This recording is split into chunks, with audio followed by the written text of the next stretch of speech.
ஒட்டுமொத்த தமிழ் சினிமா ரசிகர்களையும் திரும்பி பார்க்க வச்ச படம் தான் 16 வயது நிலை. ஆத்தா ஆடு வளர்த்தா, கோழி வளர்த்தா, நாய் வளர்க்கல, என்னதானே வளர்த்தா அப்படின்னு கமலஹாசன் பேசுகிற டைலாக்லாம் இன்னைக்கு வரைக்கும் தமிழ் சினிமா ரசிகர்களால் மறக்கவே முடியாது. கமலஹாசன், ஸ்ரீதேவி, ரஜினிகாந்த் அப்படின்னு எல்லாருமே இந்த படத்தில் அற்புதமாக நடிச்சிருப்பாங்க. மிகப்பெரிய வசூலை வாரி குவிச்ச இந்த படத்தோட தயாரிப்பு செலவு எவ்வளோன்னு தெரியுமா? வெறும் 4.25 லட்சம். 16 வயது நிலை படத்தை பற்றி நமக்கு தெரியாத இன்னும் பல சுவாரஸ்யமான விஷயங்களையும், கமல்ஹாசன் இந்த படத்துக்கு எவ்வளவு ஒத்துழைப்பு கொடுத்தாரு அப்படின்றத பற்றியும் இந்த நிகழ்ச்சியில் திரைப்பட தயாரிப்பாளர் மற்றும் இயக்குனருமான சித்ரா லக்ஷ்மணன் சார் நம்ம கூட ஷேர் பண்ணியிருக்காங்க.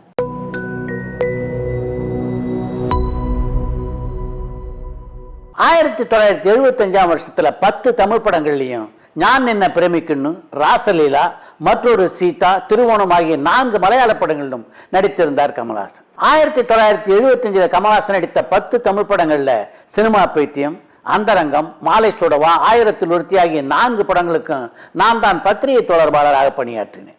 இதில் 1001 படத்தை பொறுத்த வரைக்கும் அந்த படத்துக்கு நான் பத்திரிகை தொடர்பாளர் மட்டும் இல்லை, அந்த படத்திற்காக கமல்ஹாசனுடைய சம்பளத்தை பேசி அவருக்கு ஒப்பந்தம் செய்து நான் தான் என்பதை ஏற்கனவே இந்த நிகழ்ச்சியில் உங்களுக்கு நான் சொல்லியிருக்கேன். அந்த படத்தில் கமல்ஹாசன் மட்டும் இல்லை, ஜெயசுதாவை நான் தான் சம்பளம் பேசி ஒப்பந்தம் பண்ணேன். அந்த படத்திற்காக கமல்ஹாசனுக்கு கொடுக்கப்பட்ட தொகை 15,000 ரூபாய்.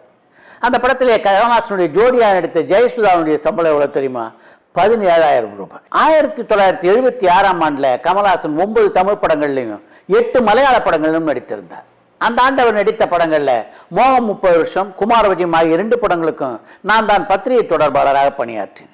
இந்த 1976 ஆண்டில் தான் கமல்ஹாசன் முதலாக கதாநாயகனாக நடித்த உணர்ச்சிகள் திரைப்படமும் 4 ஆண்டுகளுக்கு பின்னாலே வெளியானது. அந்த வருஷத்தில் வெளியான இன்னொரு முக்கியமான படம் அதிர்ஷ்டம் அழைக்கிறது. அந்த படத்தை ஏ ஜெகநாதன் இயக்கினார். அந்த படத்தில் அவருக்கு உதவி இயக்குநராக பணிபுரிந்தவர் பாரதி ராஜா. அந்த படத்தில் பணியாற்றும் போது இதுதான் என்னுடைய கடைசி படம் என்று முடிவெடுத்து விட்டார் பாரதி ராஜா. அடுத்து இனிமேல் டைரக்ஷன் தான் என்பது அவருடைய முடிவாக இருந்தது. பாரதி ராஜாவுடைய அந்த முடிவுக்கு செயல் வடிவம் கொடுக்க முன்வந்தார் ஏ ராஜ்கண்ணு என்ற தயாரிப்பாளர். அம்மன் கிரியேஷன்ஸ் என்ற பெயரிலே ஒரு பட நிறுவனத்தை தொடங்கியவர் என்னுடைய முதல் படத்தை நீதான் டைரக்ட் பண்ற என்று பாரதி ராஜாவும் கூறினார். பாரதி ராஜா பொறுத்த வரைக்கும் ஏற்கனவே மயில் என்ற ஒரு கதையை அப்போது வைத்துக் கொண்டிருந்தார். இந்த கதையை NFDCக்கு அமைச்சு படமாக்கலாம் என்றெல்லாம் கூட முயற்சி செய்தார். ஆனால் அந்த முயற்சியெல்லாம் பலிக்கலை. அந்த கதையை ஏற்கனவே எனக்கு சொல்லியிருந்தார், மிகவும் நல்ல கதை. அந்த கதையை படமாக்குவது என்று ராஜ்கண்ணும் பாரதி ராஜாவும் முடிவெடுத்தார்கள். அந்த படத்தை பொறுத்த வரைக்கும் அதில் கதாநாயகனாக கமல்ஹாசன் நடித்தா நல்லா இருக்கும் அப்படின்றது பாரதி ராஜாவுடைய எண்ணமாக இருந்தது. கமல்ஹாசன் ஏற்கனவே பாரதி ராஜாவுக்கு தெரியுன்றதுனால இந்த மயில் கதை ஏற்கனவே கமல்ஹாசன் ஒரு முறை சொல்லி இருந்தார். இந்த கேரக்டரில் கமல்ஹாசன் நடித்தா நல்லா இருக்குன்னு ஒரு முடிவு பண்ண உடனே கமல்ஹாசனிடம் சம்பளம் பேசுவதற்காக நானும் பாரதி ராஜாவும் கமல்ஹாசன் நடித்து கொண்டிருந்த ஒரு படத்துடைய படப்பிடிப்புக்கு சென்றோம். அந்த படத்துடைய படப்பிடிப்பு அப்போது அருணாச்சலம் ஸ்டுடியோவில் நடைபெற்று கொண்டிருந்தது. நாங்கள் போய் ரொம்ப நேரம் பேசணுன்னே அந்த படத்தில் நடிக்கிறதுல கமல்ஹாசனுக்கு எந்த ஆட்சேபனும் இல்லை. ஏன்னா அந்த கதை அவருக்கு நல்லா தெரியும்.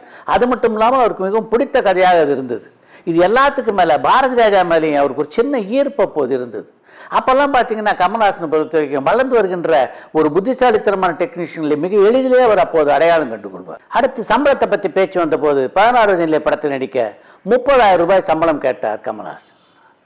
1900 படத்தில் அவர் நடிக்கிறதுக்கு 5,000 ரூபா கொடுத்து தான் ஒப்பந்தம் பண்ணியிருந்தேன். அதனால் இந்த படத்தை நடிக்க அவர் ரெட்டிப்பு சம்பளம் கேட்ட உடனே எனக்கு மிகுந்த அதிர்ச்சியாக இருந்தது. என்னை பொறுத்த வரைக்கும் இப்போ உள்ள மாதிரி அப்போ சினிமா அனுபவம் எனக்கு பெருசாக கிடையாது. சரியாக சொல்லணும்னா 1900 படத்தில் அவர் நான் ஒப்பந்தம் செய்ததுக்கும் 16 வயதிலே படத்தில் நாங்கள் அவர் சம்பளம் பேச போனதுக்கு இடையில் ஏறக்குறைய 25 திரைப்படங்கள் கமல்ஹாசன் நடித்து வெளியாகி இருந்தன. அதில் பல வெற்றி படங்கள். 25 படங்கள் நடித்ததுக்கப்புறம் அதே சம்பளத்தில் கமல்ஹாசன் நடிப்பார்னு எதிர்பார்த்தது என்னுடைய தப்பு தானே. ஆனால் பாரதி ராஜா பொறுத்தவரைக்கும் இது அவர் அறிந்தவராக இருந்த காரணத்தினால கமல்ஹாசன் கேட்ட சம்பளம் மிகப்பெரிய ஒரு அதிர்ச்சி அவருக்குள்ளே ஏற்படுத்தவில்லை என்று தான் சொல்ல வேண்டும். அதன் காரணமாக தான் அந்த சம்பளத்துக்கு பாரதி ராஜாவும் ராஜ்கண்ணும் ஒப்புக்கொண்டார். அதைத் தொடர்ந்து கமல்ஹாசன் அந்த படத்தில் நடிக்க ஒப்பந்தம் செய்யப்பட்டார். அவருக்கு ஜோடியாக நடிக்க ஸ்ரீதேவி ஒப்பந்தம் செய்யப்பட்டார். சிவசமுத்திரத்தை அடுத்தே உள்ள கொள்ளையால் பகுதியிலையும் அதை சுற்றியுள்ள பகுதியிலும் தான் 16 நிலை படத்துடைய படப்பிடிப்பு நடைபெற்றது. முதல் கட்ட படப்பிடிப்பு முடிவடைந்து சென்னைக்கு திரும்பி இருந்தார் கமல்ஹாசன். 2வது முறை அவர் கொள்ளையாலுக்கு சென்ற போது அவருடன் நான், ராஜ்கண்ணு, காந்திமதி ஆகிய 4 ஒன்றாக ட்ரெயினில் போனோம். அப்போ மோத்தி மஹால் அப்படின்ற ஹோட்டல் பெங்களூரில் மிக பிரபலமான ஒரு ஹோட்டல். சினிமாக்காரர்கள் யார் போனாலும் அங்கே தான் அப்போ தங்குவது வழக்கம். அந்த ஹோட்டலுக்கு போய் ரெஃப்ரெஷ் பண்ணிட்டு அங்கேருந்து காரிலே மைசூருக்கு புறப்பட்டோம். நாங்கள் அப்போ சிவசமுத்திரம் நீர்வீழ்ச்சி பக்கத்தில் ஒரே ஒரு தங்குமுடிவு தான் இருந்தது. நடுவில் ஒரு மிகப்பெரிய ஹாலு. இந்த பக்கம் ஒரு விசாலமான அறை, அந்த பக்கம் இன்னொரு விசாலமான அறை. ஒரு அறையிலே கமல்ஹாசன், இன்னொரு அறையிலே பாரதி ராஜாவும் தங்கியிருந்தார். பாரதி ராஜாவுடைய நெருங்கிய நண்பர் என்பதால் நானும் பாரதி ராஜாவும் ஒரே அறையிலே அங்கே தங்கினோம். தினமும் மாலையில் படப்பிடிப்பு முடிஞ்ச உடனே என்னை அழைத்து கொண்டு டெலிஃபோன் பேசுவதற்காக டெலிஃபோன் பூத்துக்கு கிளம்பி விடுவார் கமல்ஹாசன். அப்போல்லாம் இது மாதிரி மொபைல் வசதி கிடையாது. அது மட்டும் இல்லாமல் நாங்கள் தங்கியிருந்த இடத்துலையும் டெலிஃபோன் கிடையாது. நாங்கள் தங்கியிருந்த இடத்துலேருந்து ஏறக்குறைய 1/2 கிலோமீட்டர் நடந்து தான் இந்த பப்ளிக் பூத்துக்கு போகணும். அங்கே போய் ட்ரங்க் கால் புக் பண்ணிவிட்டு ஏறக்குறைய 30 நிமிஷம் காத்து கொண்டு இருக்க வேண்டும். அங்கே போய் பம்பாய்க்கு கால் புக் பண்ணிட்டு கமல்ஹாசன் வெயிட் பண்ணிட்டு இருப்பார். இடைப்பட்ட நேரத்தில் சினிமா உலகத்தை பற்றி மொத்தமாக நாங்கள் 2 பேரும் அரசி தீர்ப்போம். அந்த காலகட்டத்தில் கமல்ஹாசன் ஜெமினினுடைய மகளான ரேகாவை மிக தீவிரமாக காலிப்பதாக ஒரு செய்தி பரவி இருந்தது. அதனால் இவர் பம்பாய்க்கு கால் போட்ட உடனே நிச்சயமாக ரேகாவோட தான் பேசுறாரு என்று நான் கூட நினைத்து கொண்டேன். இது ஒரு 2-3 நாள் தொடர்ந்ததுக்கு அப்புறம் தான் கமல்ஹாசன் இன்னும் தன்னுடைய காதல் ரகசியத்தை வெளியிட்டார். ஏபி நாராயணுடைய இயக்கத்தில் உருவான மேல்நாட்டு மருமகள் என்ற படத்தில் கமல்ஹாசனுடன் இணைந்து ஒரு நடனம் ஆடியிருந்தார் வாணி கணபதி. அந்த வாணி கணபதியை தான் காதலிக்கின்ற விஷயத்தை 2-3 நாட்களுக்கு பின்னாலே தான் எனக்கு தெரிவித்தார் கமல்ஹாசன். 16 வயதிலே படத்தை பொறுத்த வரைக்கும் கமல்ஹாசன் அந்த படத்துக்கு கொடுத்த ஒத்துழைப்பு இருக்கே, அது அசாத்தியமான ஒத்துழைப்பு. கமல்ஹாசன், ரஜினிகாந்த், ஸ்ரீதேவி ஆகியோர் நடித்த அந்த படத்தை மொத்தம் 4.25 லட்சம் ரூபாயில் படமாக்கி முடித்தார்கள் என்றால் எவ்வளவு சிக்கனமாக அந்த படத்தினுடைய படப்பிடிப்பு நடைபெற்றிருக்கும் அப்படின்னு நீங்கள் எல்லாரும் புரிஞ்சுக்கலாம். அந்த படத்துக்கு எந்த நட்சத்திரங்களுக்கும் ஆடம்பரமான ஹோட்டல்களில் தங்கிறதுக்கு. அது மட்டும் இல்லாமல் 16 வயதிலே படத்தை உருவாக்க அவங்க பயன்படுத்தின ஃபிலிம் என்ன தெரியுமா? ஆர்வ ஃபிலிம். அப்போல்லாம் பார்த்தீங்கன்னா ஈஸ்ட்மன் கலர் ஃபிலிம் இருக்குல்ல, அதில் 25% தான் ஆர்வ ஃபிலிமுடைய விலை குறைவுன்றதுனால அந்த ஃபிலிம் அவ்வளோ எளிதில் கிடைக்காது. அந்த படத்துடைய தயாரிப்பு நிர்வாகியான ஷரீஃப் கர்நாடகாவில் அங்கே இங்கெல்லாம் அலைஞ்சி தெரிஞ்சு சில சமயம் 300 அடி 400 அடி ஃபிலிம்லாம் கொண்டு வருவார். அப்படியெல்லாம் தேத்தி உருவான படம் தான் 16 வயதிலே படம். 16 வயதிலே படத்துடைய உருவாக்கத்தில் இத்தனை பிரச்சனைகள் இருந்தாலும் படத்தை பார்த்தீங்கன்னா இத்தனை பிரச்சனைகளோடு அந்த படம் உருவானது ஒரு இடத்துல கூட தெரியாது. அதன் காரணமாகத்தான் 62.5 மார்க் கொடுத்த ஆனந்தவுடன் அந்த படத்தை பாராட்டி இருந்தது. பாரதி ராஜா பெற்ற அந்த மார்க்களை இன்று வரை தமிழ் சினிமாவிலே வேறு யாரும் தொடவில்லை என்பது அந்த படத்துக்கு கிடைத்த இன்னொரு கூடுதல் சிறப்பு. அந்த படத்தை பொறுத்த வரைக்கும் மிக அதிகமான மார்க்குகளை ஆனந்தவுடன் விமர்சனத்திலே வாங்கி குவித்தவர் யார் தெரியுமா? உலக நாயகன் கமல்ஹாசன். அவருடைய நடிப்புக்கு 90% மார்க்குகளை வழங்கியிருந்தது ஆனந்தவுடன். படத்துடைய கதாநாயகியான ஸ்ரீதேவிக்கு ஆனந்தவுடன் வழங்கியிருந்த மார்க் 60.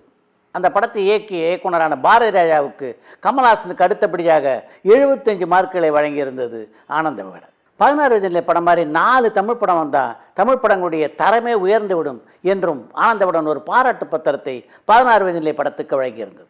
16 வயதிலே படம் வெளியான ஆண்டு 1977ஆம் ஆண்டு. 1978ஆம் ஆண்டிலே தான் தன்னுடைய காதலியான வாணி கணபதியை கரம் பிடித்தார் கமல்ஹாசன்.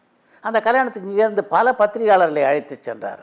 கமல்ஹாசனுடைய உறவினர்களும் பத்திரிகையாளர்களும் இங்கேருந்து பம்பாய்க்கு பயணம் செய்வதற்காக இந்த ட்ரெயினில் ஒரு தனி கம்பார்ட்மெண்ட்டையே வாடகைக்கு எடுத்திருந்தார் கமல்ஹாசன். அந்த பயணத்தை பொறுத்த வரைக்கும் பத்திரிகையாளர்களுக்கு மிகவும் மகிழ்ச்சிகரமாக அமைந்த ஒரு பயணம் அது. 1970களில் கமல்ஹாசன் இப்போ உள்ளது மாதிரி நாத்திகராக இல்லாத இருந்த காரணத்தினால அவருடைய திருமணம் வைதிக முறைப்படி காலையிலே அங்கே நடைபெற்றது. கமல்ஹாசனுடைய திருமணம் நடந்த அன்று மாலையிலே 2 விழாக்களிலே கலந்து கொண்டார் கமல்ஹாசன்.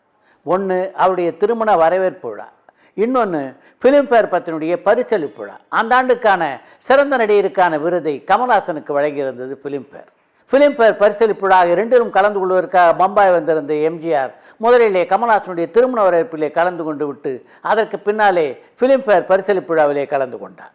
அப்போது நான் திரைக்கதிர் என்ற பத்திரிகையை நடத்தி கொண்டிருந்தேன். அந்த பத்திரிகையுடைய சார்பாக திரைக்கலைஞர்களுக்கு முதலாக பரிசளிக்கின்ற விழா 1978ஆம் ஆண்டிலே தான் நடைபெற்றது.